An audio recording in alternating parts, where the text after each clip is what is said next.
아멘.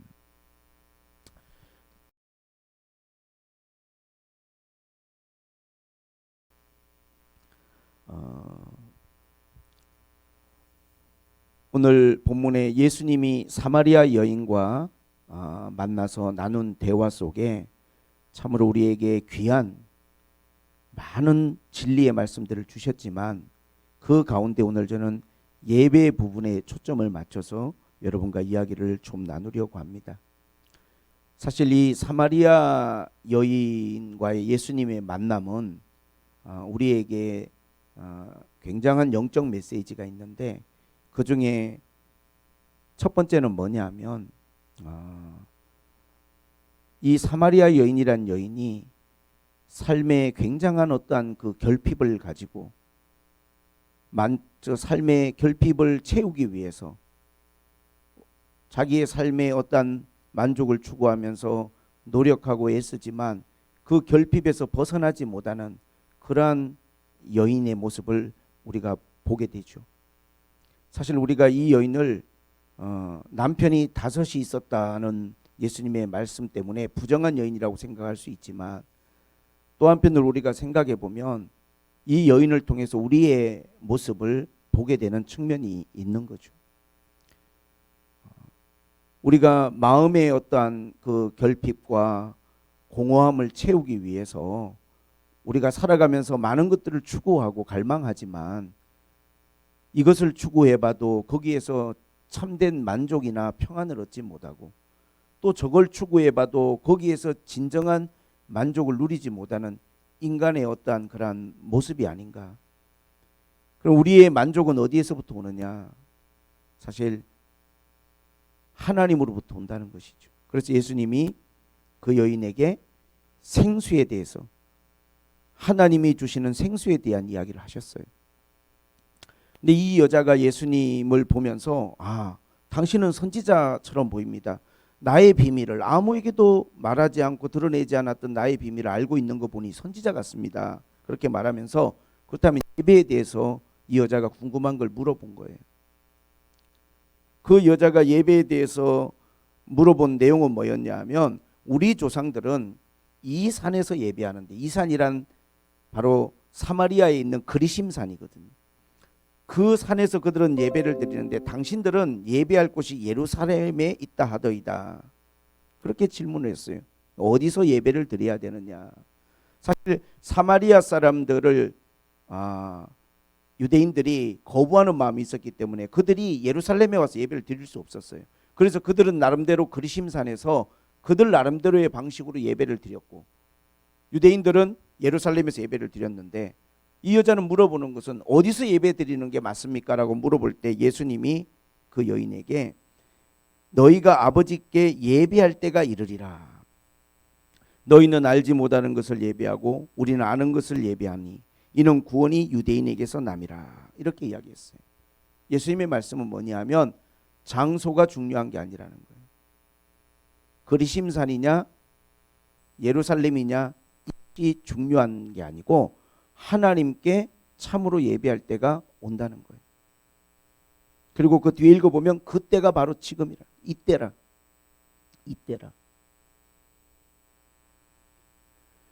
우리가 예배에 대해서 우리가 생각할 때 우리 믿는 사람들은 예배를 가장 중요시하죠. 그런데 우리가 예배를 중요시하는데 정말 예배에서 가장 중요한 게 뭐라고 생각하십니까? 우리는 신앙생활에서 예배를 아주 중요하게 생각하고 그래서 어떤 일이 있어도 모이려고 하고 모여서 하나님을 예배하려고 하는데 그러면 우리가 이렇게 모여서 하나님을 예배할 때 이 우리의 예배 가운데 가장 중요한 게 뭐냐고요. 장소는 아니에요. 장소는. 그럼 뭐가 가장 중요할까요? 아마 사람들이 가장 추구하고 또 선호하는 예배가 뭐냐면 감동 있는 예배, 은혜가 있는 예배.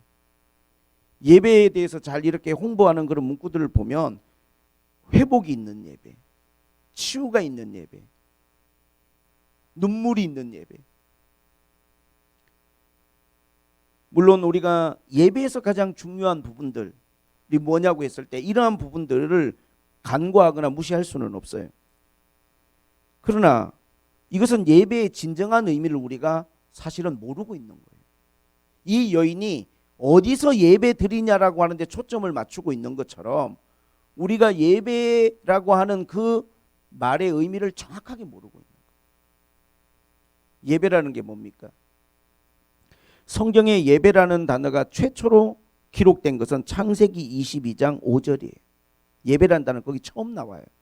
영어로 worship이죠. worship. 여기에 창세기 22장 5절에 예배라는 단어가 언제 나오냐 하면 22장 1절에 하나님이 아브라함에게 네 아들 이삭을 모리아 산으로 가서 그곳에서 번제로 드리라 라고 하는 말씀을 하셨어요. 하나님이 아브라함을 시험하신 거죠. 그런데 아브라함이 하나님의 말씀을 듣고 얼마나 청청병력 같은 소리예요. 백세나 되어서 얻은 그 귀한 아들을 이제 16살 이렇게 키웠는데 이 아들을 번제로 드리라고 하나님. 번제가 뭔지 알잖아요. 아브라함은 이전에도 많은 번제를 드렸기 때문에 어떻게 드리는지 알잖아요. 그런데 짐승이 아닌 내 아들을 번제로 드린다라고 하는 건 상상, 이거는 있을 수 없는 일이죠. 근데 그것을 하나님이 말씀하셨다는 게 너무 충격적인 거예요. 근데 아브라함은 다음날 아침 일찍이 아들을 데리고 하인들과 함께 나귀에 번제를 드릴 수 있는 모든 것들을 준비해서 모리아산으로 갔어요. 그리고 하인들에게 그렇게 이야기합니다. 너희는 나귀와 함께 여기 머물러 있어라. 나는 내 아들을 데리고 하나님께 예배하러 갔다 오겠다. 거기서 예배라는 단어가 나와요. 여러분, 예배라는 게 뭡니까? 원어의 뜻으로 보면 예배라고 하는 것은 그 앞에 납작 엎드리다는 뜻이에요. 납작 엎드리다. 여러분들이 살아가면서 누구 앞에 납작 엎드려 본 적이 있습니까? 이거는 우리가 사람 관계에서는 일어날 수 없는, 옛날에나 뭐 종이 있던 시대 주인과 종의 관계에서나 일어나는 거지. 지금 우리가 살아가는 세상 속에서 우리가 어디에다가 납작 엎드릴 일이 뭐가 있겠어요? 예의를 갖추는 정도로 인사하는 거지. 아무리 대통령을 만났다 하더라도 그 앞에 납작 엎드리는 사람 없잖아요. 그냥 인사드리고 예의를 갖춰서 그런 정도지. 납작 엎드린다는 것은 이건 정말 완전한 복종과 완전한, 이것은 낮아짐을 의미하는 주인과 종의 관계에서만 일어날 수 있는 일이에요. 그리고 예배라는 단어의 뜻은 워십은 경배하다, 납작 엎드리다는 뜻이에요. 다시 말하면 아브라함은 하나님 앞에 납작 엎드리는 거예요. 아브라함이 생각하는 예배라고 하는 건 뭐냐면 하나님의 말씀에 절대적으로 순종하고 그 말씀대로 내가 복종하는 거예요. 왜? 나의 주인이시고 나의 하나님이시니까.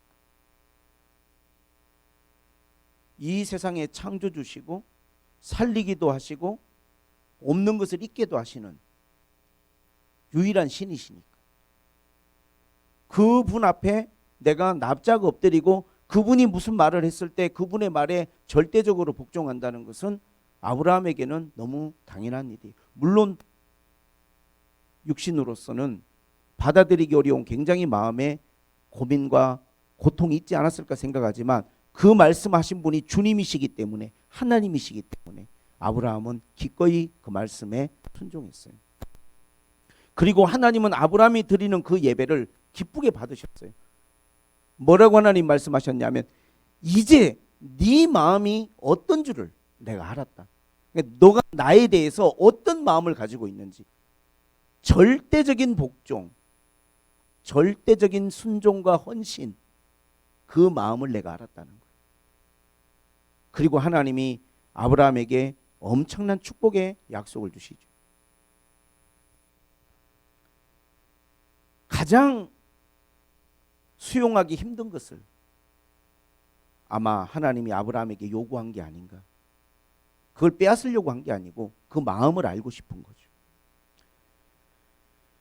여러분, 우리는 예배를 드리면서 간과하지 말아야 될 게 예배의 주체는 하나님. 내가 은혜를 받고 감동을 받고 내가 회복이 되고 치유가 되는 것도 중요하겠지만 예배의 본질은 그것이 아니고 내가 하나님 앞에 내 자신을 온전히 순종하고 내 자신을 하나님 앞에 헌신하는 거예요. 주인공이 내가 아니고 주체가 내가 아니라 하나님.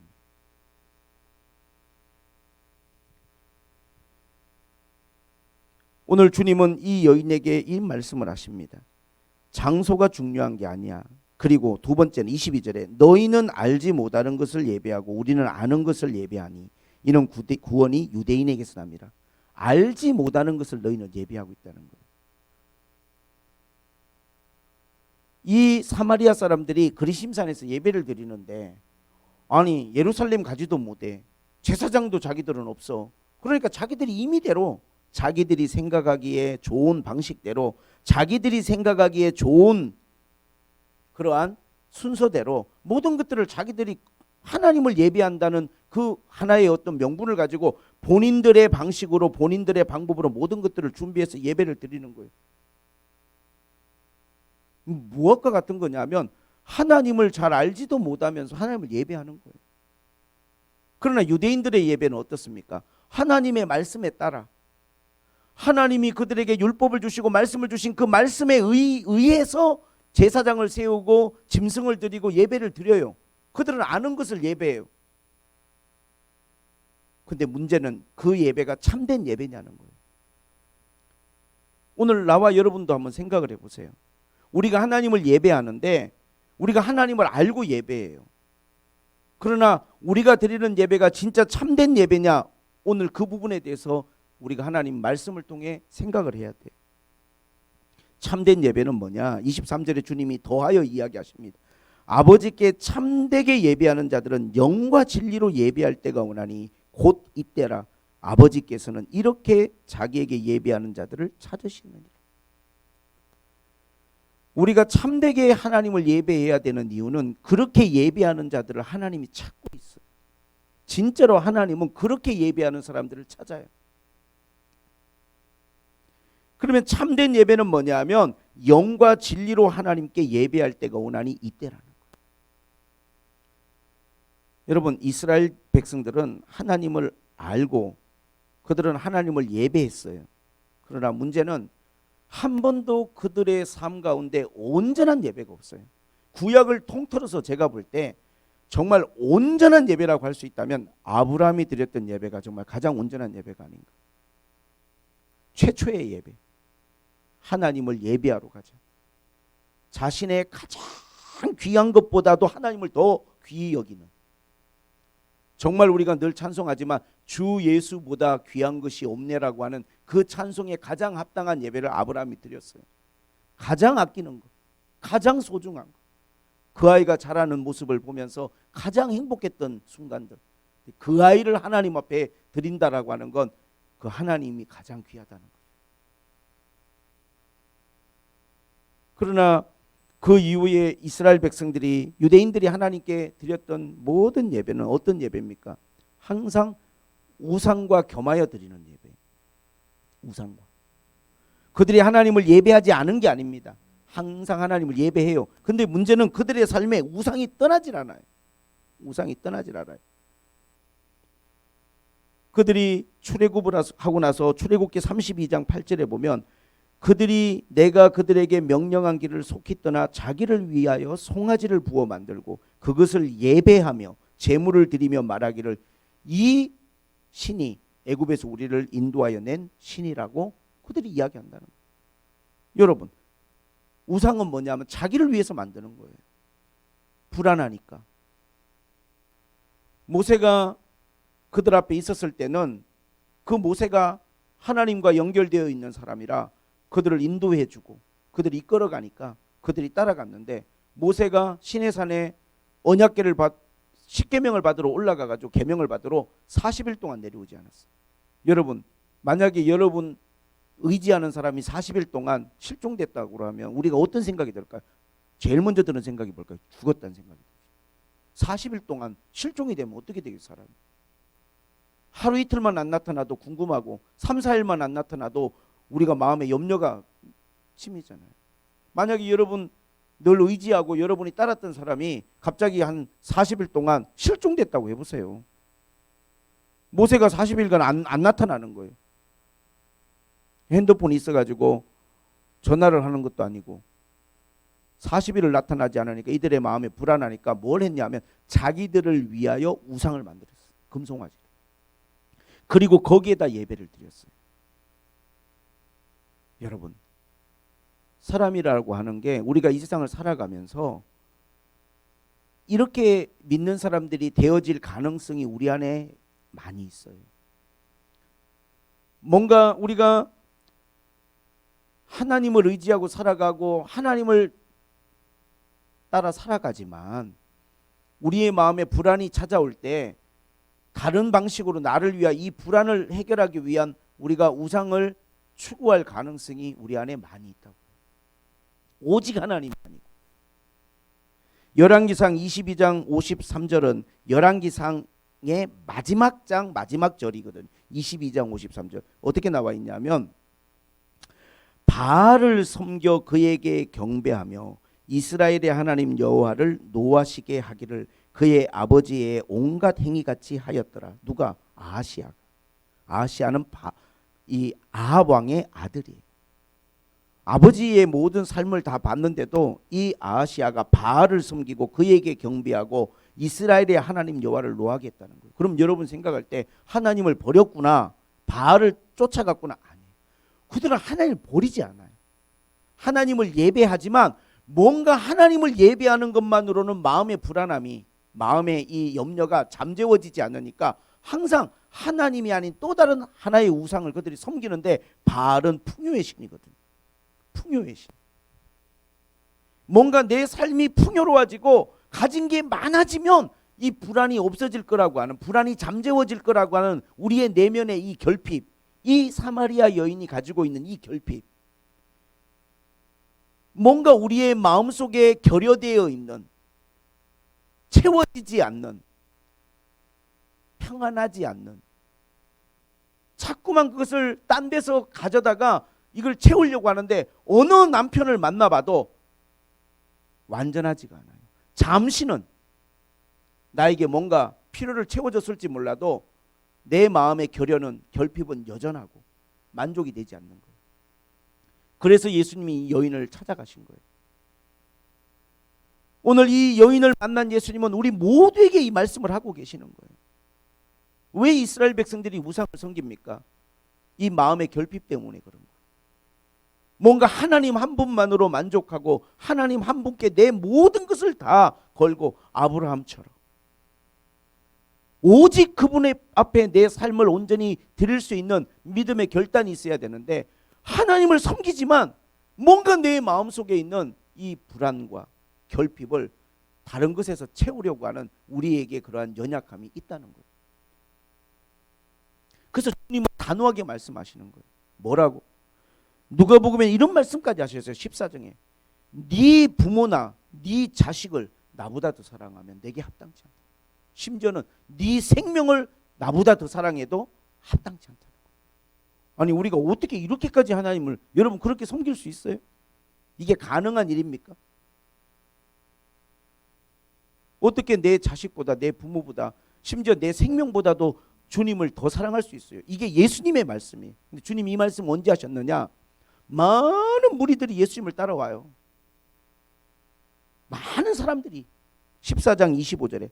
근데 그 많이 수없이 수많은 무리가 함께 갈새 예수께서 돌이키사 이르시되 물은 내게 오는 자가 자기 부모와 처자와 형제와 자매와 더욱이 자기 목숨까지 미워하지 아니하면 능히 내 제자가 되지 못하리라. 아니 주님이 왜 우리가 도달할 수 없는, 우리가 거기에 도저히 이룰 수 없는 이런 힘든 이야기를 하실까요? 예배란 무엇입니까? 예배는 하나님을 우리의 삶에서 나의 창조주로, 나의 구원자로, 내가 의지할 수 있는 최고의 나의 피난처로 온전히 그분을 인정하고 그분 앞에 내 자신을 순종하고 낮추고 엎드리는 거예요. 우리가 예배를 와가지고 가장 중요한 것은 내가 하나님 앞에 여기 와서 은혜를 받고 그런 것도 중요하죠. 오늘날 모든 예배가 어떤 면에서는 너무 사람에게 초점이 맞춰져 있어요. 전문 찬양단이 분위기를 잡고 찬양을 물 흘러듯이 이끌어갑니다. 목사님은 군더더기 하나 없는 설교를 얼마나 군더더기 없이 준비를 잘해서 그냥 펼칩니다. 응? 사람들은 그냥 냉난방이 완전히 갖추어진 곳에서 가장 쾌적한 분위기에서 예배를 드리고 좋은 말씀을 듣고 찬양을 드리고 은혜 받았다, 오늘 말씀 참 좋다, 너무 좋다 그러고 예배당을 떠나갑니다.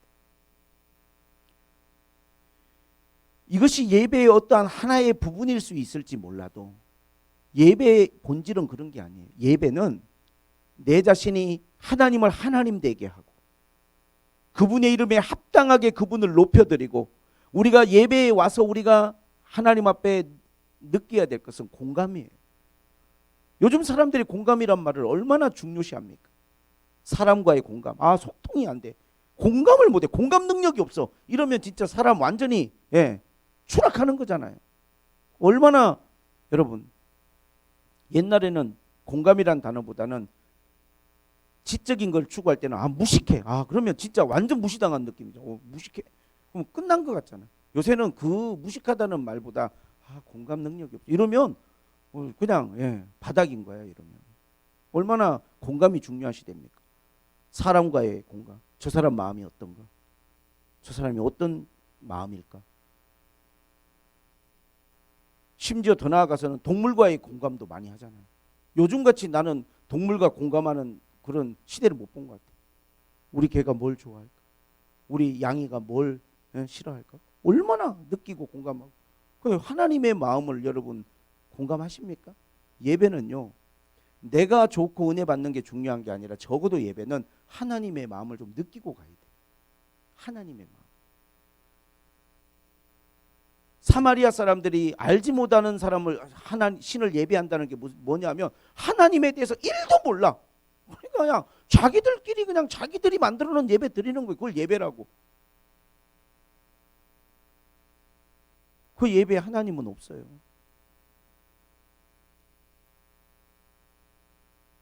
사람이 철이 든다는 게 그런 거잖아요. 부모 마음도 좀 알고.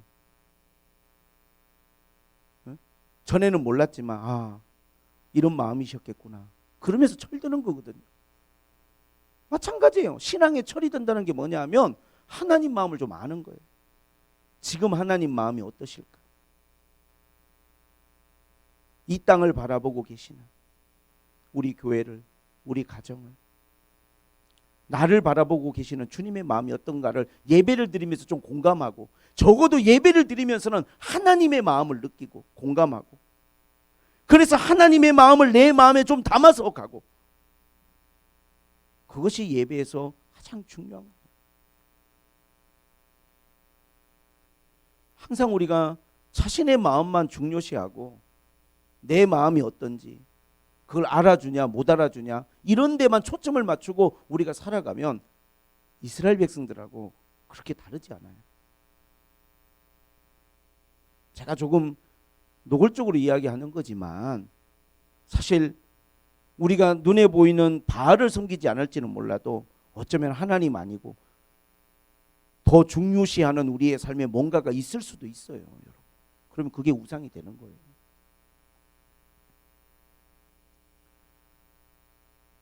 아브라함이 하나님을 예배했던 것처럼 도저히 내가 이해할 수 없고 따를 수 없고 내가 상황이 안 되어도 그럼에도 불구하고 하나님 앞에 온전히 순종하고 하나님을 하나님 되게 하고 인정해 드릴 때 하나님 우리의 삶 가운데 길을 여시고 하나님의 능력의 손을 펼치신단 말이에요.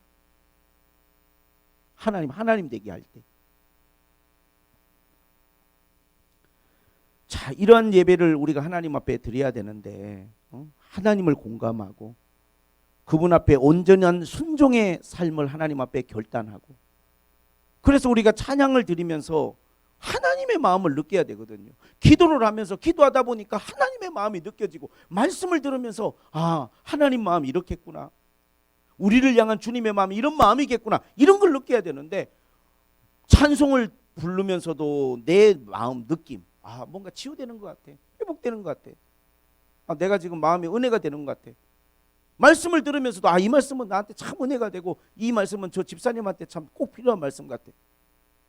지금 하나님의 마음을 느끼는 게 아니라 자신의 마음에 모든 초점이 맞춰져 있는 그러한 우리가 예배를 드릴 가능성이 많이 있다는 거예요. 하나님 마음 알게 해주세요. 지금 나를 향한 하나님의 마음을 내가 좀 알고 이해하고 부모님 생신에 식사 함께 하자고 부모님 모셔다 놓고 그러면 우리가 뭘 생각해야 될까요? 부모님이 뭘 좋아하실까? 우리 어머니가 뭘 좋아하셨지? 어떤 음식을 맛있어 하시지? 우리 어머니한테 선물 하나 드린다면 지금 꼭 필요한 게 뭘까? 어떤 선물이 좋을까? 이런 걸 생각해야 되는데 어머니 생신이라고 모셔다 놓고 하는데 어머니는 1도 좋아하지 않는 지 좋아하는 음식들 차려놓고 어머니가 필요로 하지도 않는 선물을 또 준비해 갖고 지금 필요도 하지도 않고 원하지도 않은 걸 준비해서 그렇게 하면 그 잔치 자리가 즐거울 수가 없잖아요. 우리가 지금 예배를 드리는데 하나님을 기쁘게 해드리고 하나님의 마음이 흡족할 수 있도록 참으로 예배를 드려야 되거든요. 은혜라고 하는 것은 하나님의 마음이 기쁘시면 우리의 삶 가운데 하나님의 은혜는 항상 넘치는 거예요, 여러분. 은혜는 그냥 부어지는 거예요. 되어지는 역사가 있는 거예요. 내가 은혜를 추구하고 쫓아가지 않아도 하나님이 마음이 기쁘시고 온전한 우리가 예배자가 되면 그러한 하나님의 은혜는 되어지는 역사는 나타나요. 내가 초점이 맞춰 나에게 초점이 맞춰져 있으니까 하나님이 그냥 지켜보시는 거예요.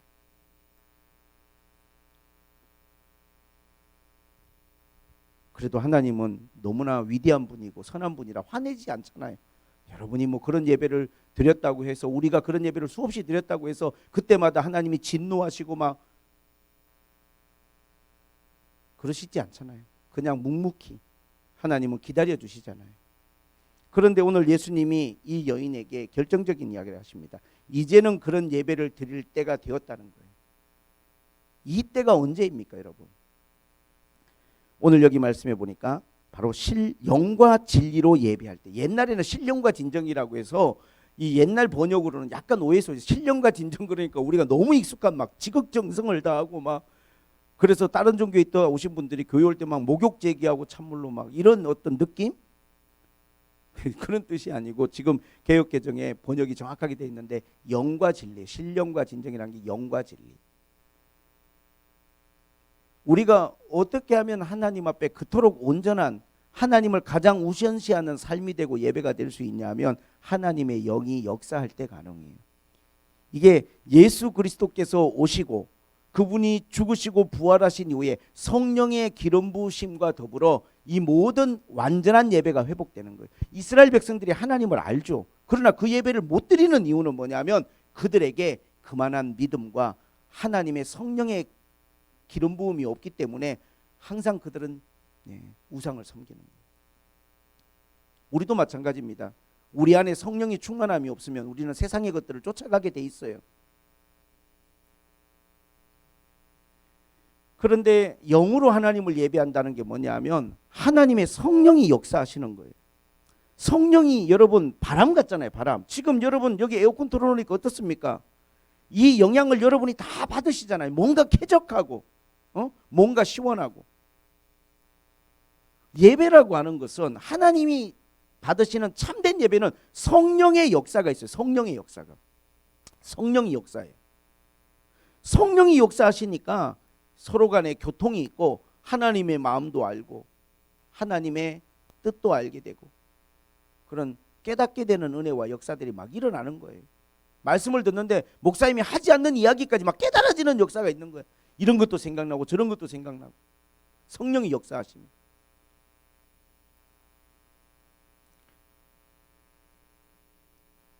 근데 저는 이제 그 한 12년 전에 미국에 이렇게 좀 성령 충만한 교회들을 방문할 수 있는 참 복된 기회를 가져서 제가 2019년도에 한 2번 정도 가서 한 18일 정도 20일씩 2번을 갔다 왔는데, 그때 그들의 그 예배에 많이 초청받아서 예배에 참여할 수 있는 기회가 있었는데, 제가 가장 인상적이었던 건 뭐냐면 예배를 드리기 전에 사람들이 예배당만 아니라 여러 장소에서 각자의 방식으로 하나님께 기도하고 있는 모습들을 가는 곳마다 봤어요. 물론 제가 간 교회들이 오순절 교회들이고 또 성령의 어떠한 그런 은혜들을 많이 추구하는 교회들이어서 더 그랬을 수 있는데, 가는 곳마다 구석구석에서 무릎을 꿇고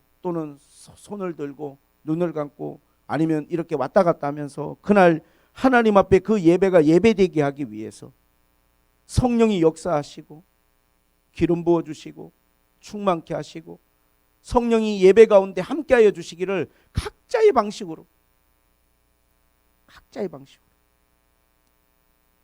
그래서 예배에 초청받아서 여러 교회를 제가 방문했는데 이렇게 가서 보니까 다 각자 방식으로 기도하고 있어요. 교회 와서 뭔가 하나님 앞에, 저는 그걸 보면서 정말 뭔가 준비되는 예배 있잖아요.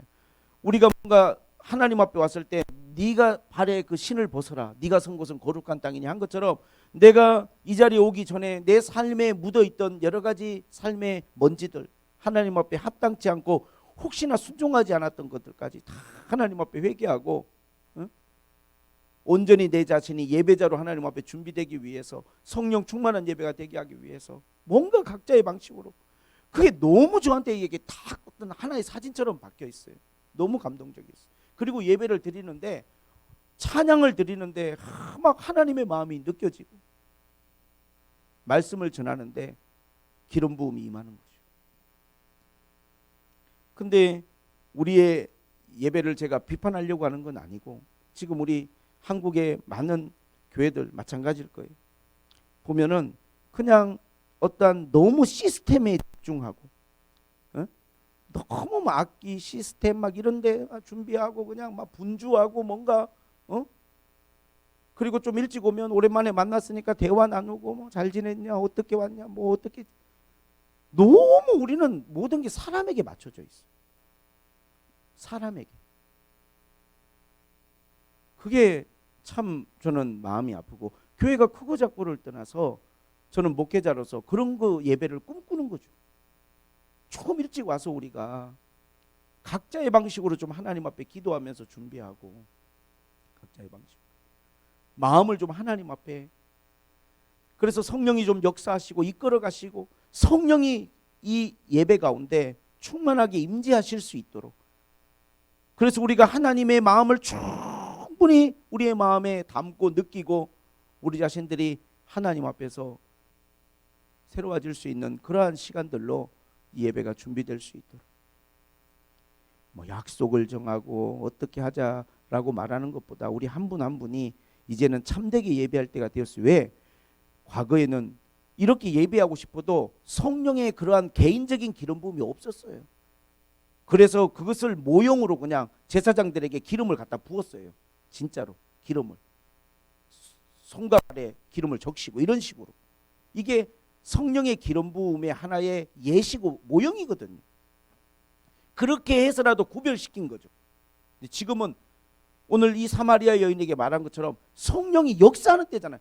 생수의 강을 하나님 부어주시는 이제 때가 되었잖아요. 그러니까 우리가 성령의 도우심을 구하고 성령을 우리가 충만하게 하나님 앞에 사모하면서 예배를 준비해 나가야 되는 거죠. 할렐루야. 그렇게 우리가 하나님 앞에 참된 예배자로 우리가 조금씩 하나님 앞에 깨닫고, 예배의 주체, 예배의 핵심이 주님이시구나. 내가 아니구나.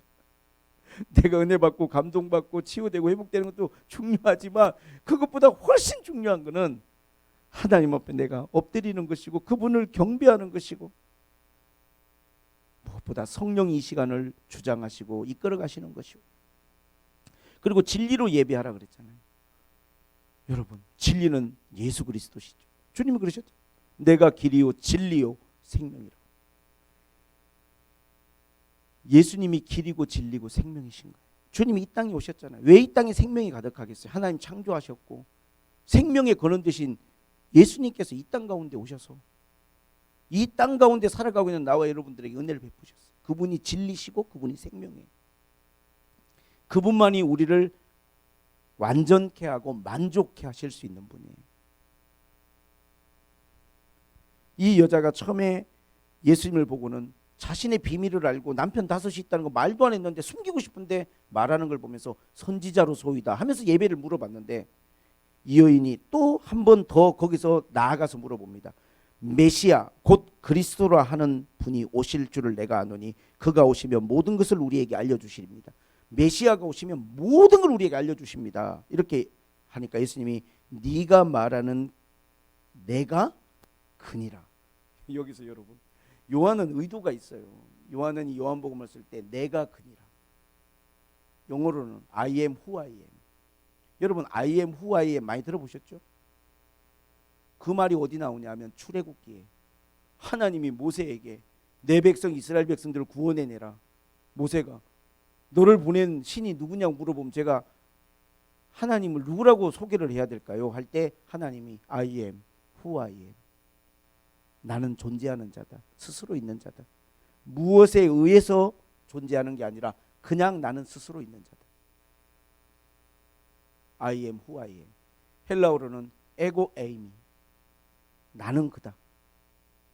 여러분 예수님이 자신이 하나님 되신 것을 오늘 나타내 주셨어요. 이 여인에게.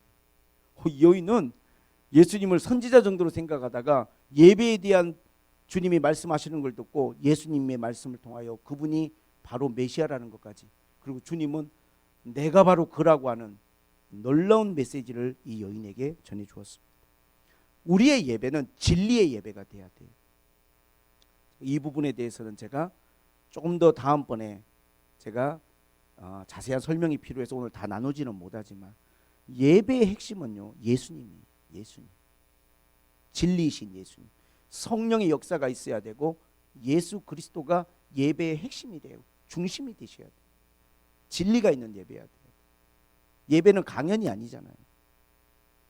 예배는 우리의 필요를 뭐 이렇게 해주는 그러한 그런 연설이나 이런 게 아니잖아요. 강연이나. 예배는 진리가 선포되는 곳이잖아요. 오늘 저는 사실 조금 비판적일 수는 있는데 한국의 교회나 저도 목사의 일을 하고 있기 때문에 항상 잘하시고 훌륭한 분들의 설교를 많이 저도 청취하려고 배우고 참고하려고 많이 듣는 사람 중에 하나예요. 제가 발견한 놀라운 것 중에 하나는 뭐냐면 이런 느낌을 받았어요.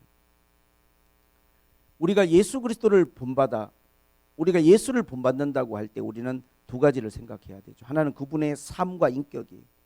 그분이 어떻게 살으셨는가, 얼마나 겸손하게, 얼마나 사랑하시면서, 그분의 삶과 그분의 인격, 얼마나 사랑하시고 겸손하시고 그분의 삶을 배워야 되고, 또 하나는 예수 그리스도가 전해준 우리에게 전해준 말씀을 우리가 배워야 돼요. 진리죠, 진리.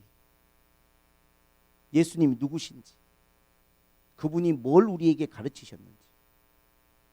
다소 저는 약간 어떤 느낌을 받냐면 요즘 시대가 그래서 그런지는 몰라도 너무 전자의 모든 목회자들이 초점이 맞춰져 있다는 생각이 들어요. 아, 저 목사님은 참 겸손해, 사랑이 많으셔.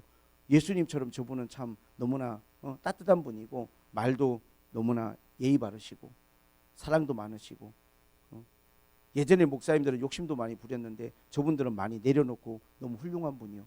삶에 대해서 많이 초점이 맞춰져 있고 그런 분들을 사람들이 또 귀하게 여기는 것 같아요. 저도 그런 부분을 항상 귀히 여기고 배우려고 하고 동경하는 마음이 있어요. 근데 참 제가 아쉬운 것 하나는 예수 그리스도가 누구신가라고 하는, 그리고 예수 그리스도가 그분이 정말 어떤 분인가, 예수님의 그 우리에게 주신 구원의 메시지와 복음의 말씀이 무엇인가에 너무나 거기에 대해서 깊이 있게 이야기하는 내가 설교를 찾기가 너무 힘들어요. 여러분, 예수님이 핍박을 받으시고 십자가에 달리신 이유가 그분의 삶 때문에 그러신 게 아니에요. 예수님이 병자들을 고쳐주시고 사람들을 사랑해 주시기 때문에 그런 게 아니라 진리를 전하시는 문제 때문에 항상 예수님이 핍박. 요한복음 읽어보면요, 사람들이 예수님에게 돌을 들어 치려고 했어요. 왜? 네가 사람이 되어서 스스로 하나님이라고, 자칭 하나님이라고 말한다고. 그거에 진노한 거예요.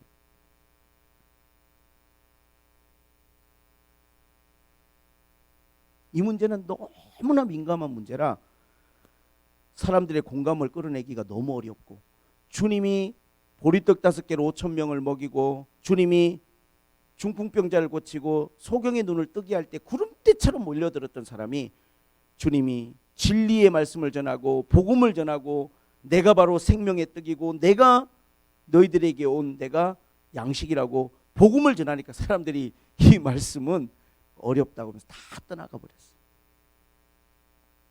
저는 그런 현상이 지금도 나타나고 있다고 봐요. 그러나 저는 참으로 예배한다라고 하는 것은 어떤 면에서는 사람에게만 감동을 주는 게 아니라 예수 그리스도가 참된 구원자 되게 하고 메시아 되게 하고, 바로 그분이 에고 에이미, 우리가 예배해야 될, 섬겨야 될 하나님이라는 것을 항상 우리가 예배를 드리면서 하나님 앞에 고백하는 시간이 되어야 돼요. 이 요한복음의 14장으로 가면 빌립이 예수님께 직접적으로 물어봤어요. 예수님, 다 알겠습니다. 주님, 다 알겠습니다. 그런데 아버지를 우리에게 보여주시옵소서. 그럼 족하겠나이다. 그랬더니 주님이, 빌립아, 너 나와 이렇게 오랫동안 같이 있었으면서도 아직도 아버지를 보여달라고 하느냐? 나를 본 자는 아버지를 보았거늘 왜 아버지를 또 보여달라고 하느냐? 내 안에 아버지가 계시고 내가 아버지 안에 있고 나와 아버지는 하나라는 거예요. 이 말 때문에 예수님이 사람들이 핍박을 받은 거예요. 이 말 때문에. 사람의 눈으로 보기에 우리와 똑같은 인간의 몸을 입고 계시는 이 분을 위대한 분으로는 고백할 수 있겠지만 하나님으로 경배하고 예배하기에는 그들의 마음에 이게 동의가 되지 않는. 그러나 여러분, 때가 와요. 성령이 역사하시고 진리를 밝히 비추시면 이제는 예수 그리스도가 누구신지를 온전히 알게 될, 바로 그때 우리는 영과 진리로 하나님을 온전히 예배할 수 있을 거예요. 예수님을 우리가 믿는 바로 그 주님, 우리가 천국에 가게 되면은 우리는 예수 그리스도를 통해서 그 안에 함께 계시는 영이신 하나님을 함께 보게 될 거예요. 할렐루야. 예수 안에 계셔요. 예수님 안에. 주님 그러셨죠. 내 안에 아버지가 계시다고. 나를 본 자는 아버지를 보았다고. 할렐루야. 이러한 예배 가운데 끊임없이 우리가 진리가 발견되어지고, 그래서 우리의 예배 가운데 그 주님을 주님 되게 하고 그 주님을 온전히 우리가 높여드리고 경배하고 그분 앞에 내 삶을 온전히 순종하고 헌신하기로 결단하는, 정말 참으로 하나님 앞에 예배드리는 그때가 이제 되었습니다. 우리가 언제까지 이제 주님 앞에 가야 될, 어쩌면 시간들이 다가오고 있는데 언제까지 세상이 만들어 놓은 어떠한 그러한 기준과 나에게 초점이 맞춰져 있는 그러한 은혜라고 하는, 감동이라고 하는 기준으로만 우리가 예배를 드리겠습니까? 하나님의 마음을 알고 하나님을 하나님 되게 최선을 다해서 우리가 높여드리고 온전히 그분께 순종하는 그러한 참된 예배를 나와 여러분들이 한 번 한 번 드릴 때마다 드려나갈 수 있기를 주님의 이름으로 축복을 드립니다. 기도하겠습니다. 하나님 아버지,